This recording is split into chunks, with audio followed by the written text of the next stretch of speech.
everyone. So in this video we will be going to do question Pink Company from Copland kit of F9, and the question have a two requirement. In the first requirement, question is telling to calculate NPV by using the nominal method, and in the same part 2 requirement, it's also telling to calculate NPV but using the real method. Now you're gonna be know the what is the difference between the nominal and real while calculating. I will explain you. And the part B is telling discuss 4 ways to encourage manager to achieve the stakeholder objective. I must say you guys have been familiar with this kind of question because it's related to chapter 1, that various way through which the objective of manager can be aligned with the objective of the shareholder. There are various schemes given. I must say you guys to just go through chapter 1 and read this. Okay, it might be come in the part C. Okay, so let's read the question. Okay, so Pink Company, first we will do with the nominal method. Okay, so let's read out the question. Pink Company is a large company listed on a major stock exchange. In a recent year, the board of the Pink Company has been criticized for a weak corporate governance, and two of the company's non-executive director has just resigned. A recent story in the financial media has criticized the performance of Pink Company and claims that the company is failing to satisfy the objective of its key stakeholder. Pink Company is appraising an investment project which it hopes will boost its performance. The project will cost 20 million. So this is our initial cost payable at the start of the first year of operation. So be careful, कभी कभी question बोल देगा it is payable at the end of the year. In that case you have to put those amount in the year 1, but here it told it will be payable at the start, means in the year 0. So here we will note down initial investment amount is 20. I will take a 30 common. Okay, so here 30 common I have taken. Okay, so now payable at the full at the start of the first year of operation. The project life is expected to be 4 years. 1 2 3 4. Okay. And forecasted sales volume, selling price, variable cost and fixed cost are as follow. Okay, so what's the demand, I mean sales unit per year? In the first year it is 300. 1 2 3. Don't take here 30 as a common because it already have been taken in the questions. Okay, 410 1 2 3, 525 1 2 3 and 220 1 2 3. Now selling price is 125 130 140 120. Okay, variable cost is given, fixed cost is given, and selling price and the cost information are in the current price term before applying selling price inflation of 5%. So now selling price has been inflated by 5%. 1 plus 5% per 1 power 1. So now copy, shift, paste. So now this will be for the year 2 3 inflation rate. Okay, so now moving ahead, now we can easily find out the selling price per unit in nominal terms. Okay,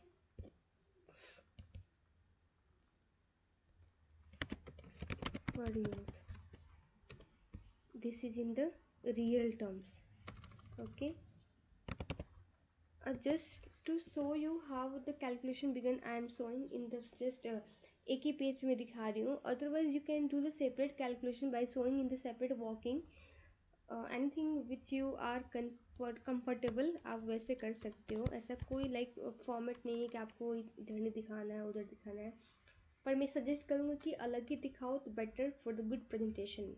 मैं आपको यहाँ पर समझाने के लिए just I am just doing all of thing in the just single page without any separate working. ठीक है, so this is our selling price but in the nominal term. Nominal term means after incorporating the inflation rate. Okay, so let me do this bold. Okay.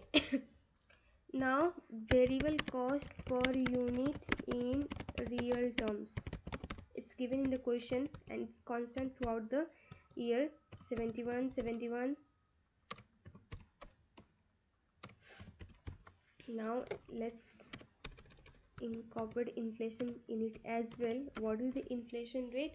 Variable cost inflation is 3.5%. Okay.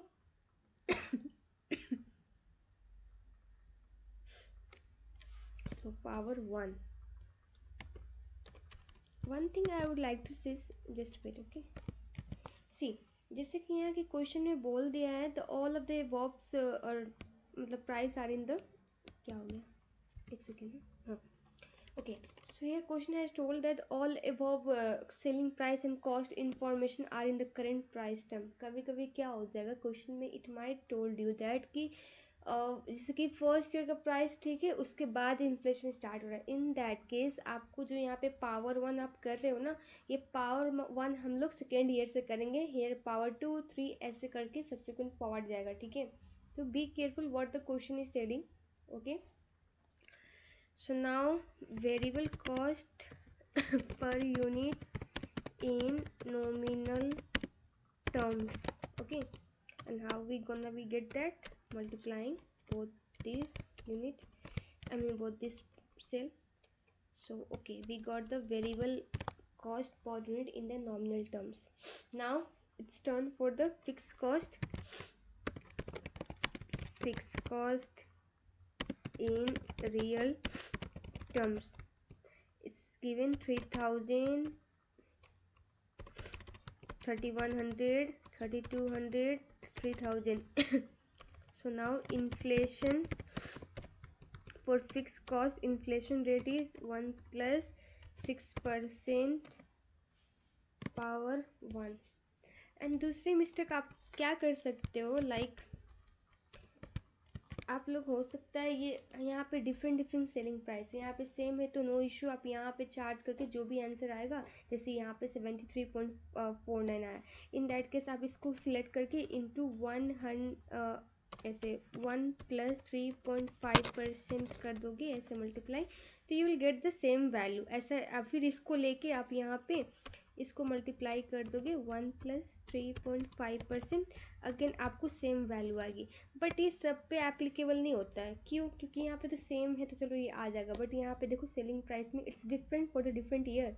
So in that case you gonna be make a mistake. So मैं यही कहूँगी कि आप ये जो है ना ऐसे करो, इन्फ्लेशन का पर्टिकुलर निकाल के पावर वगैरह ध्यान से लगा के एंड सेपरेट मल्टीप्लाई करो तो ईजी रहेगा, आपको मिस्टेक होने के चांसेस कम रहेंगे. Okay, so now fixed cost in nominal terms, and ये past question है, be careful. ठीक है, इसको ध्यान से करना. Okay, so this is our fix cost in the nominal term.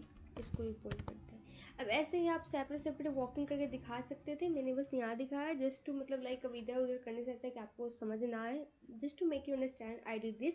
Otherwise you can show it in the separate working, no issue at all. Okay, so now let's calculate the revenue. Okay, we got everything in the nominal terms. In nominal method, be sure each and every cost and revenue should be in the nominal terms. Even the discount rates should be also in the nominal terms. And in the real method, everything cost and should be in the real terms, and the discount rate should be also be in the real terms. But आपको दोनों से जो answer आएगा it will be almost same. The little bit difference will come just because of the depreciation जो हम लोग ने charge किया रहता है ना दोनों मेथड में, रेट डिफरेंट आ जाता है. डिस्काउंट आप देखोगे तो भी पता चल जाएगा प्रैक्टिकली अगर ये डिप्रिशिएशन का केस होगा तो. बट दोनों से ऑलमोस्ट सेम आएगा. आपको कभी कभी एमसीक्यू में भी पूछ सकता है लाइक ये दोनों मेथड से सेम आता है कि नहीं ऐसे करके, लाइक तो आप बी श्योर कि दोनों से मेथड से आंसर सेम आएगा, डिफरेंट नहीं होता है. और लिटिल बिट डिफरेंस होता है जो कि बिकॉज ऑफ डेप्रिशिएशन वो डिफरेंट रेट से हम लोग अप्लाई किए रहते हैं, दैट्स वाई डिफरेंस अराइजेज. ठीक है, और एक और कुछ बोलने वाली थी, मैं भूल गई। Just wait. ओके, हाँ, याद आया। अब देखो, जैसे कि आपको लाइक अगर स्पेसिफिक रेट से इन्फ्लेट हो रहा है कॉस्ट एंड रेवेन्यू, जैसे यहाँ पे आपका selling price is inflating by 1 rate, variable cost by 1, fix cost by, specific का केस है। इन दैट केस आप ना चाहो कि रियल मेथड अप्लाई करके और ये लाइक सब कॉस्ट को रियल में रख के एंड जो भी डिस्काउंटेड रियल में रख के आंसर निकालना, वो रॉन्ग होगा। ठीक है, ये कब अप्लाई होगा, जब वो जनरल इन्फ्लेशन दिया रहे तब अप्लाई होगा, बट यहाँ पे जनरल तो दिया नहीं है, स्पेसिफिक दिया है। उस केस में क्या करेंगे, जो हमारा बिफोर डिस्काउंटिंग जो कैश फ्लो आएगा उसको डिफ्लेट करके, या फिर आफ्टर बिफोर टैक्स जो हम लोग कैश फ्लो आएगा उसको डिफ्लेट करके, डिफ्लेट कैसे करेंगे अभी हम लोग देखेंगे, उसके बाद ही हम लोग आगे का प्रोसीजर अप्लाई करेंगे। बट डायरेक्टली हम लोग चाहेंगे कि रियल में रख के and real discount rate apply कर दे, ये नहीं होगा स्पेसिफिक के केस में। ठीक है, ये चीज़ ध्यान देने वाली बात है। रेवेन्यू, अब रेवेन्यू कैसे कैलकुलेट करेंगे, we do have given the sales unit and we got the selling price in the nominal term, this multiplying this both to sales we will get revenue. ठीक है, ये रे हमारा सब ईयर का आ गया।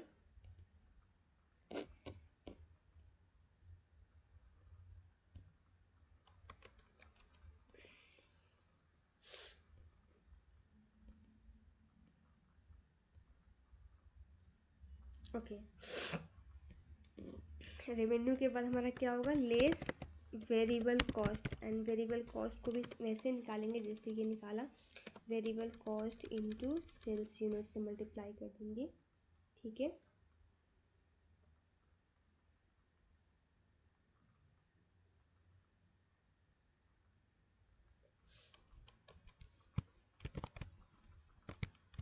Okay, so now we will get a contribution, है ना।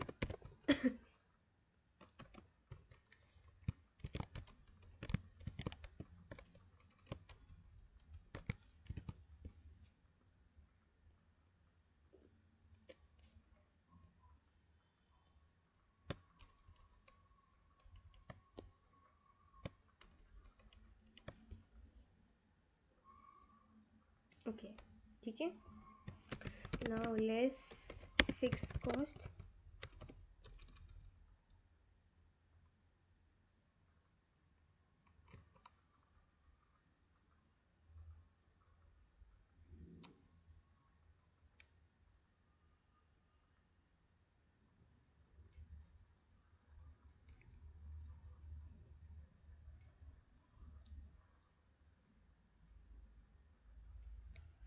एक सेकेंड, हाँ ये आपका सेल्स यूनिट जो है ना, ये आई थिंक 30 कॉमन लेना भूल चुका है। इसको हम लोग 30 कॉमन ले लेते हैं, तो क्या क्या आता है, 1 2 3, हाँ ये आई थिंक 30 कॉमन लेना भूल गया था इसमें, आई थिंक ऊपर 30 लेकिन दिया हुआ है, बाकी के लिए एप्लीकेबल हो जाता है।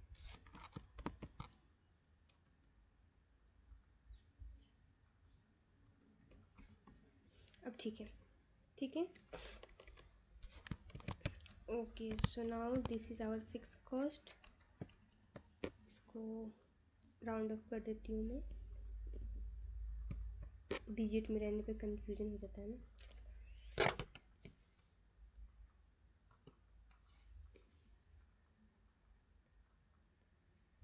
Okay, so we will get net cash flow, tax का केस है कि नहीं आगे पढ़ते हैं क्वेश्चन तो पता चलेगा हम लोग को। ओके, पिंक कंपनी पे कॉर्पोरेशन टैक्स ऑफ 26%, ये हमारा हो जाएगा तो टैक्सेबल कैश फ्लो। और एक और चीज़ यहाँ पे भी मिस्टेक कर सकते हैं, कभी कभी स्टूडेंट क्या करते हैं, ब्लाइंडली 30% लगा देते हैं, बी श्योर की क्वेश्चन 26% दे रहा है कि क्या दे रहा है। ठीक है, let's less tax, okay, so tax आपका है इंटू 0.26%, और अभी देखना है कि ये किस ईयर में पेएबल है, with in the same year और 1 ईयर्स इन द एरियर्स, ये भी हमको देखना पड़ेगा। and with the tax liability being settled in the year in which it arises.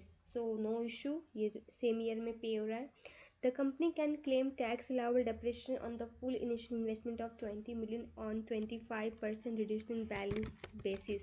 So tax relief मिलेगा हम लोग को इस पे, एंड वो होगा आपका 20,000 का 25%. ये शॉर्टकट वाला मेथड है, ठीक है, आप अलग फॉर्मेट करके भी कर सकते हो. एंड इस पे हम लोग चार्ज करेंगे, tax rate is 26%. So 1300 is our tax relief for the year 1. अब सेकेंड ईयर के लिए इसका 75% कर देंगे, फिर इसके थर्ड ईयर के लिए इसका 75, एंड फोर्थ ईयर के लिए अब हम लोग क्या करेंगे, रेजिडुअल वैल्यू दिया होगा. रेजिडुअल वैल्यू कितना है, पहले कॉस्ट लेंगे 20 है ना, ओ या 20 1 2 3. रेजिडुअल वैल्यू क्या कह रहा है, the investment project is expected to have a zero residual value at the end of the 4 year. so zero residual value.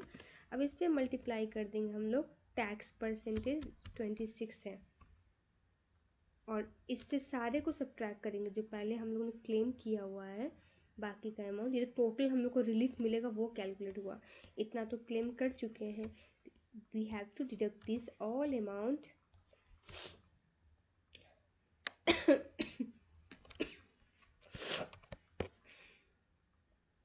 Okay, तो this is our final amount. ये टैक्स रिलीफ है. आगे क्या कहता है, pink company nominal after tax cost of capital is 12% and real after tax cost of capital is 8% and general rate of inflation is expected to be 3.7% per year for the foreseeable future.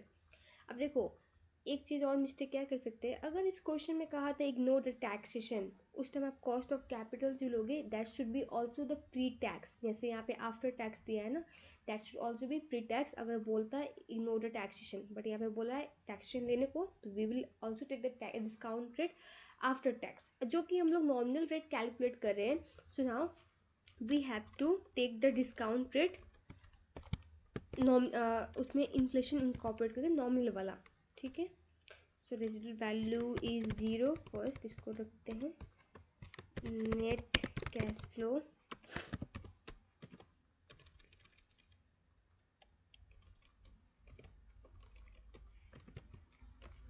एक और चीज़ आपको बता दूं मैं.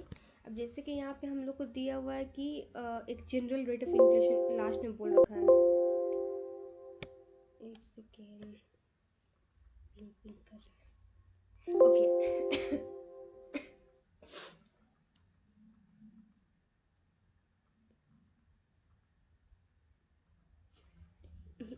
ये taxable cash flow हमारा ये ठीक है, बोल्ड.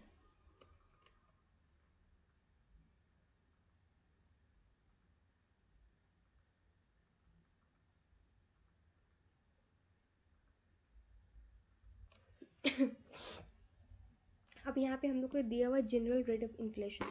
अगर ऊपर ये इन स्पेसिफिक इन्फ्लेशन नहीं देता ना, और डायरेक्टली दिया होता है general rate of inflation, in that case हम लोग जो रियल मेथड मैंने बोला ना कि रियल के में सारा वैल्यू रख के डिस्काउंट रेट रियल रख के आप कैलकुलेट कर सकते थे, बट यहाँ पे स्पेसिफिक भी है जनरल भी है. इन दैट केस हम लोग को डिफ्लेट करना होगा रियल के केस के लिए. अभी वहाँ पे आते हैं तो बताऊँगी मैं और डिटेल में.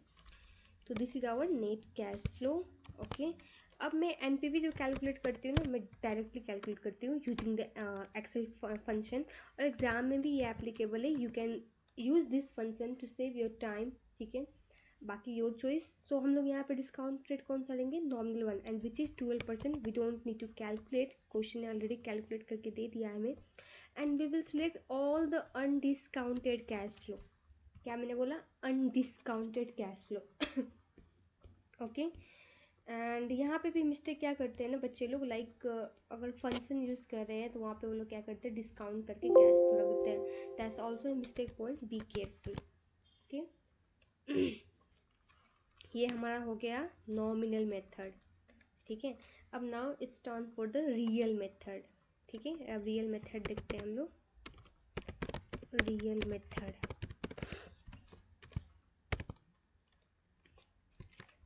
here is 0 1 2 3 4 and we gonna be take a 30 common. अब यहाँ पे मैं क्या करती हूँ ना, जो हम लोग का ये टैक्स अप्लाई होने से पहले जो भी वैल्यू है ना, मैं ये ले लेती हूँ। एक सेकंड, इसको पहले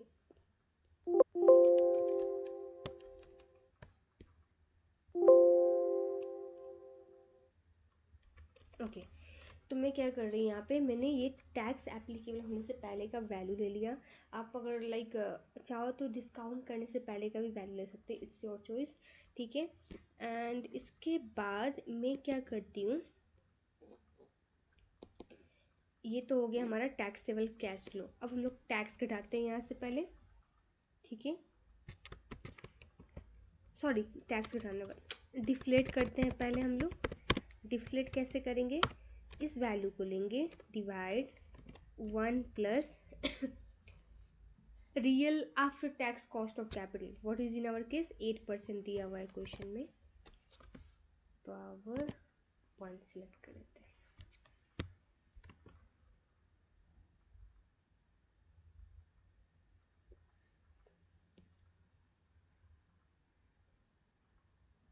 नहीं रियल यहाँ, ओहो आई मीन मैं एब्सेंस ऑफ माइंड हो गई लगता है। जनरल रेट ऑफ इन्फ्लेशन लेंगे, वी विल 3.7%, हाँ ठीक है।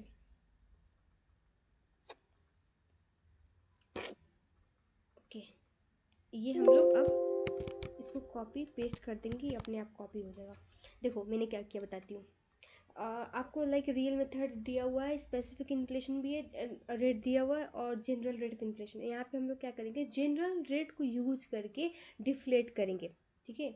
और वो भी कैसे करेंगे, जैसे कि अब हम लोग का ये फर्स्ट ईयर का नॉमिनल मेथड से टैक्सेबल कैश फ्लो है, इसको डिफ्लेट करने के लिए we will divide 1 plus general rate of inflation and power में 1 ईयर के लिए तो 1, 2 ईयर के लिए यहाँ पे 2 देखो ऑटोमेटिकली सिलेक्ट हो गया है, यहाँ पे ये सिलेक्ट होने से, ठीक है। सिमिलरली 3 ईयर के लिए तो मैंने 3 लिया हुआ है, ओके। ऐसे करके हम लोग ने वैल्यू कैलकुलेट कर लिया डिफ्लेट करके रियल कैश फ्लो, या फिर ऐसे भी कर सकते हो आप लोग। टू मेक यू इजी मैं एक काम करती हूँ, इसको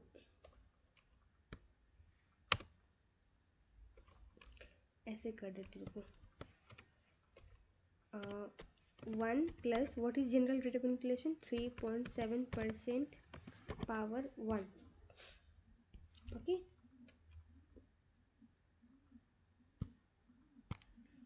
क्या हो गया,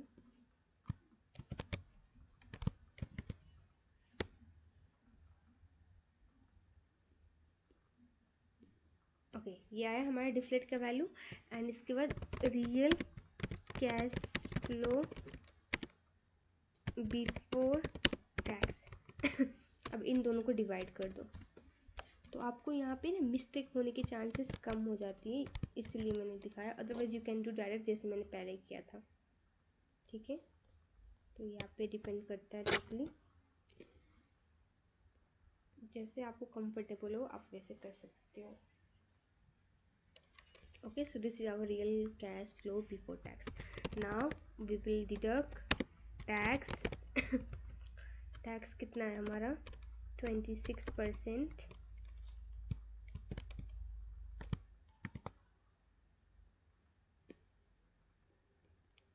ओके ठीक है। नाउ टैक्स रिलीफ जो मिलेगा हम लोग को,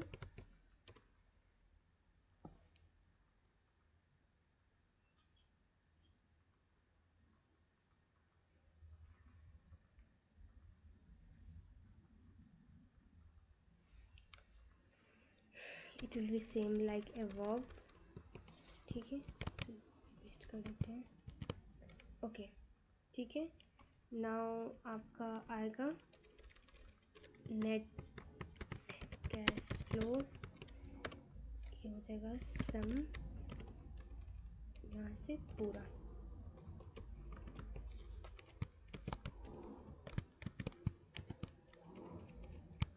ओके। सो नाउ अब मैं एनपीवी कैलकुलेट करती हूँ, सिंपल। ओहो एक सेकेंड, एक चीज़ रह गया,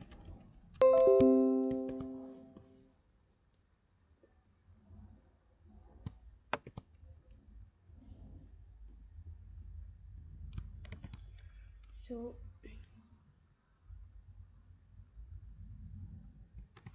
इनिशियल इन्वेस्टमेंट, ठीक है, वो था हमारा 20,000 और रेजिडुअल वैल्यू कुछ नहीं है, तो ये भी दिखाना होगा। यहाँ स्लैश करती हूँ, रेजिडुअल वैल्यू यहाँ पे 0 है, ठीक है। Okay, so now NPV calculate करते हैं, इनिशियल अमाउंट प्लस एनपीवी।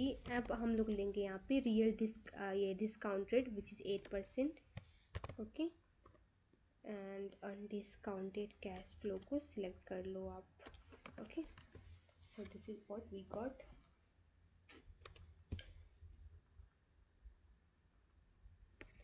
देखो ऊपर में दोनों में हम लोग का ऑलमोस्ट लाइक सेम ही है, ठीक है, बस ये डिफरेंस क्यों अराइज हुआ, ये हम लोग डिफरेंट डिस्काउंट रेट लिए ना, इसके वजह से।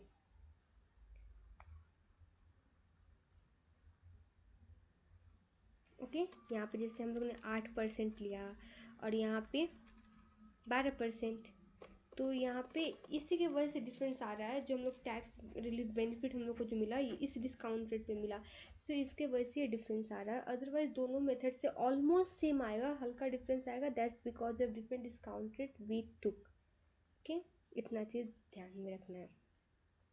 और ये मैं बोल रही, अगर आप चाहते तो आप लाइक रियल कैश फ्लो में सारा रख के एंड रियल डिस्काउंट रेट दिया हुआ था इससे अप्लाई करते तो नहीं होता, बिकॉज ये स्पेसिफिक इन्फ्लेशन भी दिया हुआ है, अगर ये रहेगा तो इन दैट केस आपको डिफ्लेट करना ही पड़ेगा,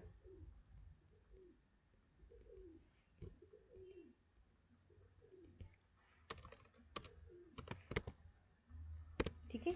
तो ये हमारा था रियल नॉमिनल मेथड से, ठीक है। और ये 4 रूल्स आपका फर्स्ट चैप्टर में दिया हुआ है, परफॉर्मेंस रिलेटेड पे, ESOP क्या, शेयर ऑप्शंस कुछ ऐसा था, ये सारा एक बार रीड आउट करना, आपको समझ में आ जाएगा, उतना कुछ टफ नहीं है। और ये पास्ट क्वेश्चन भी था इसलिए मैंने अच्छे से करा दिया। So in next video we will do ding company question, okay. So तब तक के लिए stay tune with my channel, bye bye. और हाँ, एक चीज़ मैं तो भूल ही गई, इस पर कमेंट करने के लिए, कमेंट करना इज़ वेरी इंपॉर्टेंट, इसका भी मार्किंग होता है, ठीक है। आपको लिखना होगा like NPV of the project is positive, hence project is financially acceptable, but the difference between these two project मतलब ऐसे बताना होगा क्यों आया, क्योंकि just because of the different discount rate हम लोगों ने लिया है सेम टैक्स बेनिफिट के लिए। देखो यहाँ पे टैक्स बेनिफिट दोनों में जो मिला है हम लोग को सेम है, ऑलमोस्ट टैक्स रिलीफ की बात कर रही हूँ, बट डिस्काउंट रेट डिफरेंट होने की वजह से दिस एनपीवी इज डिफरेंट, ये चीज़ आपको एक्सप्लेन करना हो। कमेंट का भी मार्किंग होता है अराउंड 0.5 से लेकर 1 मार्क तक, ओके।